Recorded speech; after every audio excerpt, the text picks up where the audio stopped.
இப்போ ஒரு ஸ்டெப்புக்கு மேல, அதாவது ஒரு படி இல்ல, ஒரு 10 படி கடந்து போயிட்டாங்க இந்த பெண். அதாவது படிச்ச பெண் மாதிரி இருக்காங்க. இவங்க பேசுறதை நீங்க பாருங்க.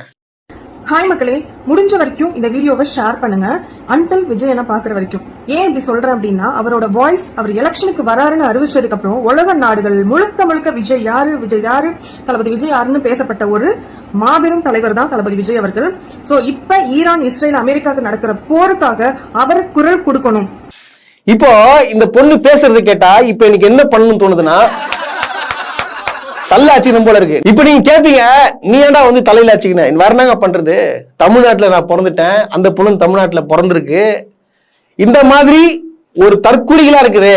அதாவது நான் தள்ள அடிச்சு கூடாதுங்க, இது வந்து அவங்க அப்பா அம்மா வந்து தள்ள அடிச்சுக்கணும், அவங்க தள்ள அடிச்சுக்கணும், அவங்க அம்மா அப்பா தள்ள அடிச்சுக்கணும், அவங்க வந்து ஆசிரியர்கள் தள்ள அடிச்சுக்கணும், அவங்க அடிக்காதனால நான் அடிச்சுக்கிறேன், வேற என்ன பண்றது?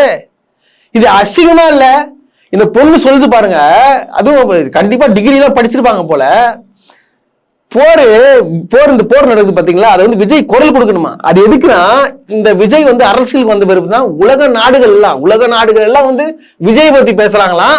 விஜய் வந்து குரல் கொடுத்தா அந்த போர் நின்றுமாங்க. பாருங்க எப்படி ஒரு படிச்ச தற்கூரிய பாருங்க. அது பாருங்க, ஒரு பெண்ணா இருந்துகிட்டு ஒரு படிச்ச பொண்ணு எந்த அளவுக்கு ஒரு முட்டாளாகி இருக்கு பாருங்க. விஜயால இப்படி ஒரு முட்டாளா இருக்குமாங்க? என்னங்க இது? அதுவும் ரொம்ப நான் கேட்கிறேன், இந்த பொண்ணு வீடியோ இப்போ வைரலா போயிட்டு இருக்கு.